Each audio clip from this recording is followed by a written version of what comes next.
Get ready to guess who Frank Herbert is, where the longest river in Manitoba is, and when the submarine was invented. If you can guess, you'll win on Guess What? And now, here he is, star of our show, the one and only Robin Ward.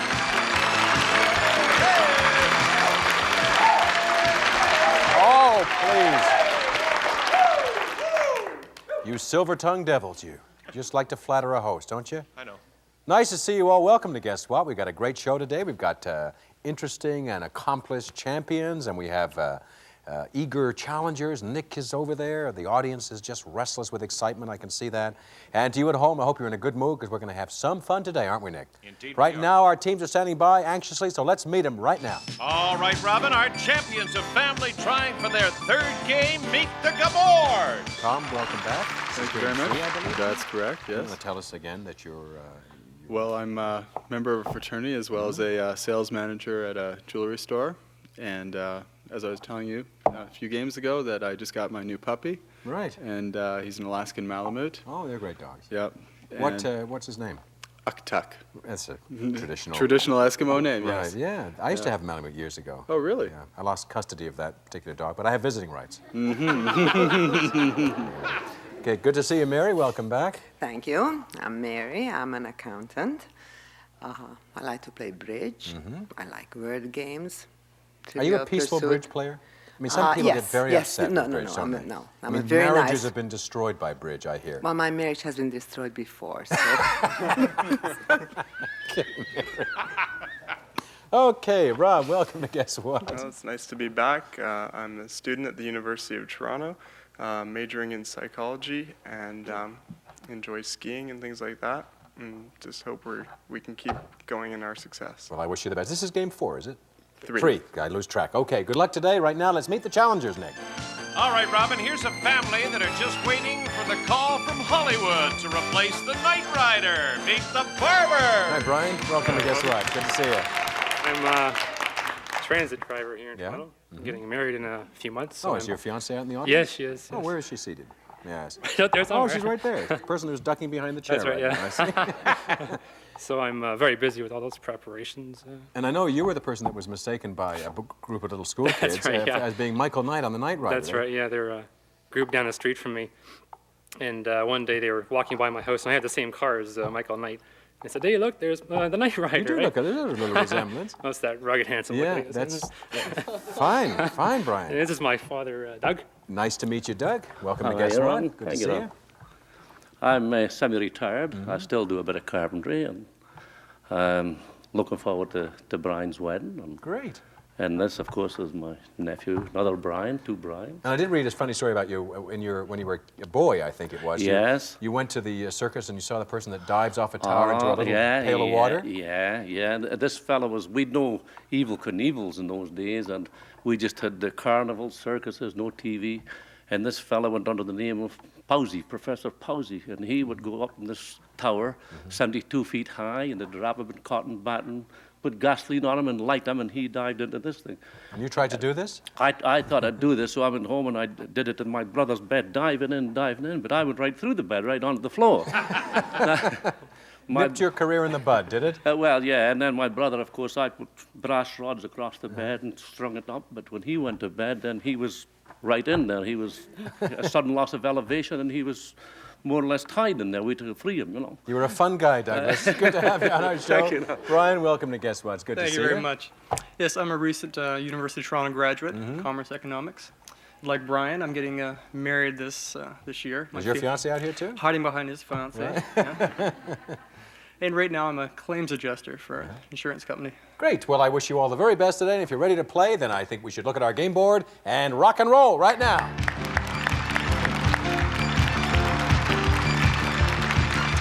Okay, our first question is worth 60 points. Here it is.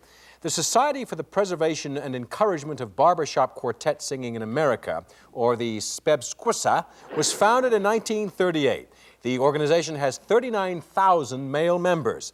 What is the name of the similar organization for female quartets in America? Is it called the Suffragette Quartet, Incorporated, the Sweet Adelines, Incorporated, the Beauty Salon Quartet, Incorporated, the Beauty Parlor Quartet, Inc., the Beautician Quartet, Inc., or the Pompadour 4, Inc.? And for 60 points, we start with Tom. How about the Sweet Adeline? That is correct for 60 points. Excellent. Beauty Parlor Quartet. That is rampant sexism, is it not? I want names on that one. Okay, straight to the second question. It's worth 60 points. Now, Alfred Bernard Nobel was a Swedish chemist who founded the Nobel Prizes. What did Alfred Bernard Nobel invent in 1867? Presumably it established his fortune. Did he invent synthetic rubber, celluloid, cyclotron, laser, cellophane, or dynamite? What did Nobel invent and establish his fortune, enable him to set up this Nobel Foundation? And for 60 points, we start with our challengers and Brian. Dynamite? Dynamite's correct for 60 points. Congratulations. Yeah, it says here, Nobel experimented with nitroglycerin in his father's factory in 1867. He combined nitroglycerin with an absorbent substance and named it dynamite, and fortunately did not blow himself up in the process.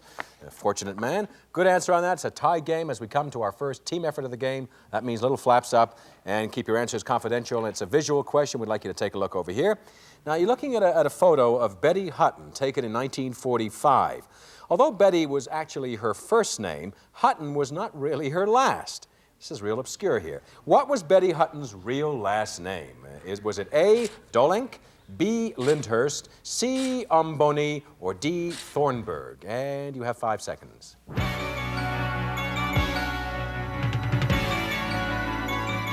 Time is up. Tom, what is your answer? A. Dolink. And Mary? A. Dolan. And Rob? B. Lyndhurst. Okay, let's see how the Barbers voted. Brian? D. Thornburg? And Douglas? And Brian? B. Lyndhurst. His family disagreed on this question. Let's find out right now Betty Hutton's actual last name. The answer is D. Thornburg, in fact. All right. Yeah, only one person had it correct on either team. For some reason, Brian knew Betty Hutton's last name. He puts 20 points on the board, giving the challengers the lead at this point. At the end of our first round, our champions, the Gabors, have 60 points. Our challengers have just moved into the lead by a little bit with 80 points, and round 2 is coming up after this. Stay with us.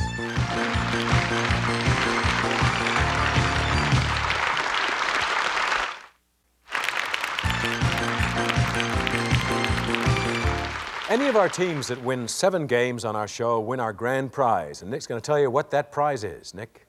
It's a trip to Greece from Olympic Airways and Apirotiki Cruises. 3 will fly out of Toronto to cruise to the beautiful islands of Greece. Compliments of Olympic Airways and Apirotiki Cruises. A trip worth $10,000. Thank you. Okay, we're back, and round 2 is here. At the moment, our champions have 60 points. Challengers are ahead a little bit with 80 points. Close game. First question, again, worth 60 points. Here it is.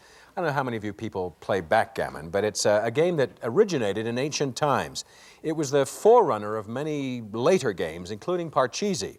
2 persons play backgammon using a board with several spear-shaped divisions called points. How many points are there on a backgammon board? 18, 16, 14, 20, 24, or 22? How many points on a backgammon board? And for 60 points, we start with Mary. 14. That is incorrect. We're down to 50 points. Over to Douglas. 24. That is correct. 50 points. Yeah, each player begins the game with 15 men on the board, and the object of the game is to move the men from one point to another until they're all on the home table, which is the inner part of the board nearest to the player. Is that clear? Okay. Straight to the next question, again worth 60 points. St. Anne de Beaupré is a Roman Catholic shrine in Montmorency County, Quebec. Many miracles have apparently occurred there. Who was St. Anne de Beaupré the patron saint of? A patron saint of miners, of farmers, of sailors, soldiers, loggers, or hunters? St. Anne de Beaupré, who was she the patron saint of? And for 60 points, we start with Rob. Loggers. That is incorrect, Rob. Down to 50 points. Over to Brian. Would that be soldiers? It would not be soldiers. We're down to 40 points, and over to Tom. Sailors. Sailors is correct for 40 points. Good answer on that. Okay, nice answer on that. bringing up the points a little bit so that only 30 points now separate the two teams. Again, our challengers have the advantage of the moment as we come to an audio question worth 60 points. Listen to this piece of music.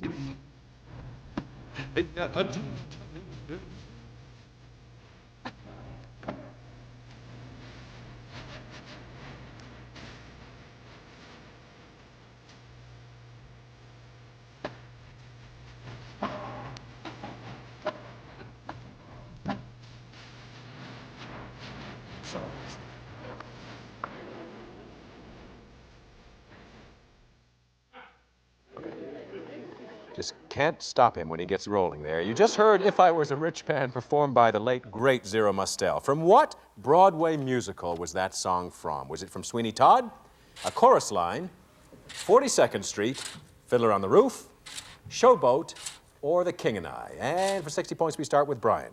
That would be Fiddler on the Roof.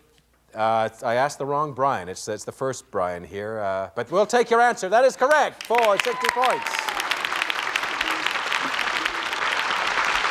Yeah, there are two Brians here. There's some confusion here, but we'll accept that because I was probably looking somewhere in the middle, so we'll accept that as fair. Let's go to a team effort question. Raise those flaps, please, and keep your answers confidential. And we'd like you to take a look over here at the monitor. Now, you're looking at a photograph of a koala bear, cute little animal. Now, they spend almost all their time in trees and only come down to move to another tree. What is the proper name for an animal that lives almost exclusively in trees? Is it called a goethian? Is it B, a matagan? C, a saponaceous? Or D, an arboreal? Arboreal, that's how you pronounce it, arboreal. The proper name for an animal that lives exclusively in trees. You have 5 seconds.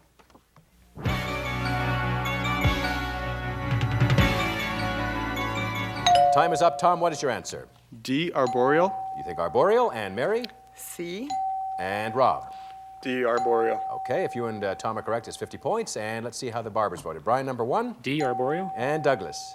C, saponaceous. And Brian, number 2. C. Saponaceous. Let's find out right now the proper name for an animal that lives almost exclusively in trees. The answer is D, arboreal, in fact. 2 correct answers on the Gabor side. Yeah, I guess that's from the Latin arbor, which means tree, I believe. Yeah. 50 points from Tom and Rob on their score, and Brian again had it correct. Brian number 1, that is, and puts 20 points on the board. At the end of our second round, our champions, the Gabors, have 150 points. Our challengers, the Barbers, are still ahead with 210 points. The final and deciding round is coming up right after this.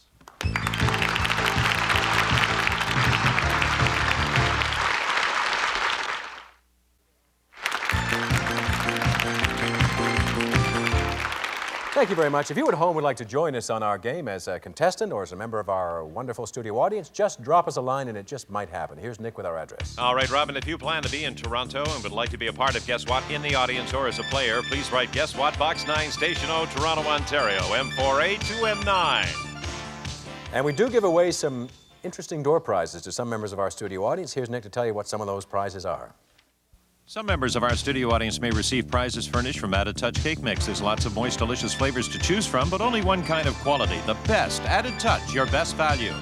And our consolation winners will receive a selection of Weston appliances featuring the electric meat griddle with oven. You'll be able to cook and warm an entire meal with this convenient kitchen helper. Enjoy your new gifts from Weston.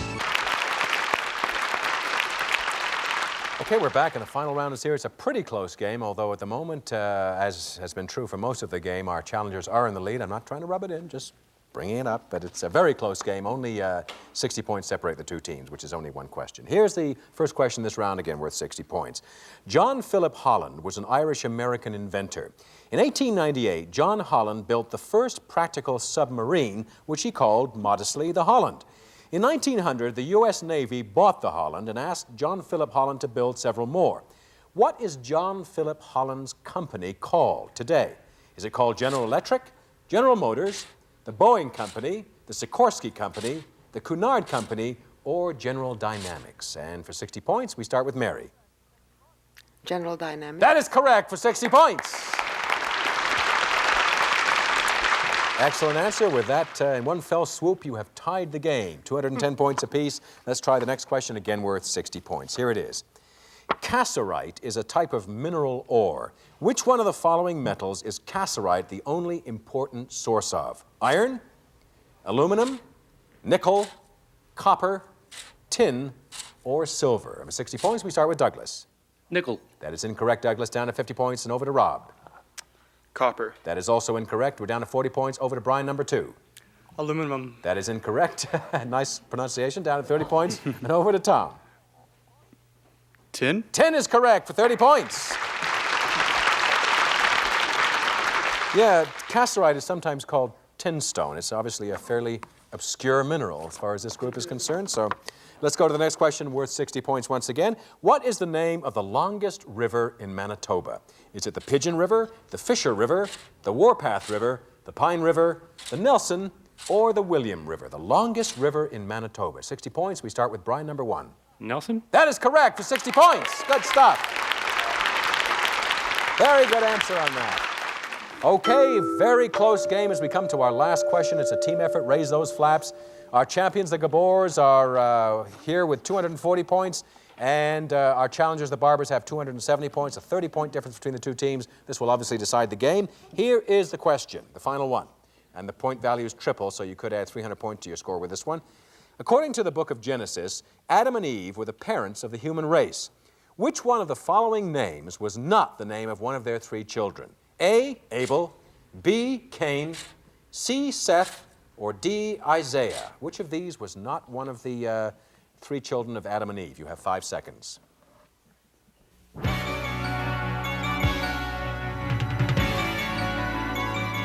Time is up. Tom, what is your answer? D, Isaiah. And Mary? D, Isaiah. And Rob? D, Isaiah. Unanimous on the Gabor side. Let's see how the Barbers did. Brian? D, Isaiah. And Douglas? D, and Isaiah. Brian? D, Isaiah. Wow, let's find out right now what the answer is. The answer is D, Isaiah. Our new champions are the Barbers by 30 points. Congratulations. Very close game. Very, very close game. A wonderful effort, Barbers. You unseated tough champs, and you won by 30 points. If any of you had been wrong about that last question, you would have lost the game, but right you all were, and you are new champions for your efforts. And let's find out what you've won so far today. Nick? You've just won Warming Trends by Croydon. Fashionable his and her coats with updated styling. Be warm, look great with Warming Trends by Croydon. And from Brother, the Model VX581 lightweight sewing machine with full zigzag sewing. For quick and professional sewing, think of Brother.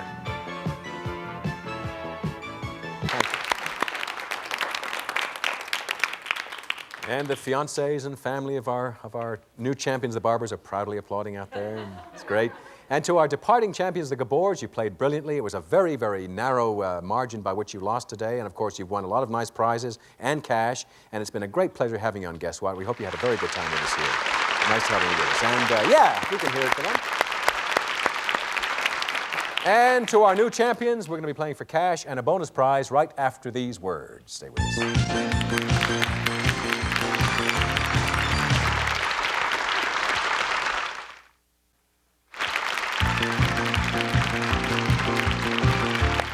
Once again, congratulations, gentlemen. Tough fight today. Only 30 points you won, but you did win. And Brian, you pulled some nice answers out of the hat this round. And of course, you got a terrific cheering section out there. They're sitting there, and just every time you do anything right, everybody jumps out of their seat, which is nice kind of encouragement for you. Yep. And we're about to play our bonus round. And before we get into that, Nick Hollerake's going to tell us, I think, what the bonus prize is today. Nick? From Corning, enjoy the modern look of Visions cookware, a versatile cookware set that enables you to range top or microwave. Corning promises to replace any item with a 10-year guarantee. Visions from Corning. Okay, here is our first bonus question in our bonus round. You know how this works. The first one is worth $50, and if you're successful, you get to go on to the second question, then the third, which is the bonus prize itself. In this first one, we put 4 answers on the board, and you get 1 guess each. Here it is. Frank Herbert is an American author of science fiction. He's best known for his Dune trilogy. Which one of the following is not the title of one of Frank Herbert's Dune novels? Dune, Dune Messiah, Children of Dune, or Race from Dune? Which of these is not actually the title of one of Frank Herbert's Dune books? And for $50, we start with Brian. Children of Dune? In fact, that was written in 1976, so over to Douglas. Dune. That was the first one, written in 65. And Brian, number 2, it's all up to you. Dune Messiah. No, that was written in 1969. See how your family turns on you? I noticed that. You notice that? No, in fact, it was Race from Doon. It was the fictitious one. So you didn't win our bonus prize today, but because we're basically humanitarians on this show, we're going to play the next 2 bonus questions for $50 each. So you can still walk away with $100, and you're still our champion. So lighten up, gentlemen, please. Okay, here's our second bonus question. Again, it's worth $50. The television show Bewitched starred Elizabeth Montgomery as Samantha Stevens, a suburban housewife. Now, you may remember her husband, Darren, her mother, Endora, and her Aunt Clara. Maybe you don't remember, but anyway, maybe you do. But can you remember the name, this will be a miracle, of her family physician? Was it Dr. Bombay, Dr. Tate, Dr. Kravitz, Dr. Beddoes, or Dr. Smith? The name of Samantha Stevens' character on Bewitched, her physician. And for $50, we start with Douglas. Dr. Tate. Dr. Tate is Larry Tate, who was Darren's boss on the show. And we're over to Brian, number 2. Dr. Bombay. That is correct for $50. The part of Dr. Bombay was played by an actor named Bernard Fox. So good answer on that. Were you a fan of that show, Brian? I've watched it once or twice. Watched it. Probably watched it for years. I wouldn't be surprised. Okay, good for you. We've now reached the final plateau. This would have been the bonus prize, but we're going to play it for another $50. And this time we put 6 answers here, a little tougher. Here is the final question. You ready? Great. When using Roman numerals, which one of the following letters would you use to represent the number 1,000? Would you use I, V, L, C, D, or M? The Roman numeral to represent the number 1,000. And for $50, we start with Brian. D? Brian number 2, sorry. Let's try it with Brian number 2. It's my fault, I should have said. M. That is correct for $50. Congratulations. Yeah, I'm really going to have to say Brian number 1 or Brian number 2. Everybody leaps in. Congratulations, you didn't win our bonus prize today, but you won money in our bonus round, and you're our new champions. You get to come back another day, and who knows, you could be the first grand prize winners we've had in a long time. If you win 7 games, win one of our nice trips or equally beautiful prize. So I guess you're feeling reasonably good. Your fiancés can hold their heads up again. They've done. That's right. Yeah. Well, I congratulate you once again. It's been fun playing our game, and I look forward to our next one. And to you and our studio audience, you've been terrific, enthusiastic, and wonderful. You can come back anytime you'd like. And to you at home, I hope you can join us the same time next time on that show of shows, Guess What's the name of it? See you then. Bye-bye. Promotional consideration from Elja Marine, products that are made from a mixture of organic extracts to cleanse and moisturize skin while leaving a fresh scent in all products. All from Elja Marine. And Mighty Drop. Now you can eliminate unpleasant odors in seconds. Mighty Drop, the quick, easy way to deodorize and freshen your home in dropper concentrated spray. Mighty Drop. And Happy Nails. Non-smear Happy Nails instantly removes nail polish while it conditions nails and cuticles with protein, lanolin, and glycerin. Happy Nails.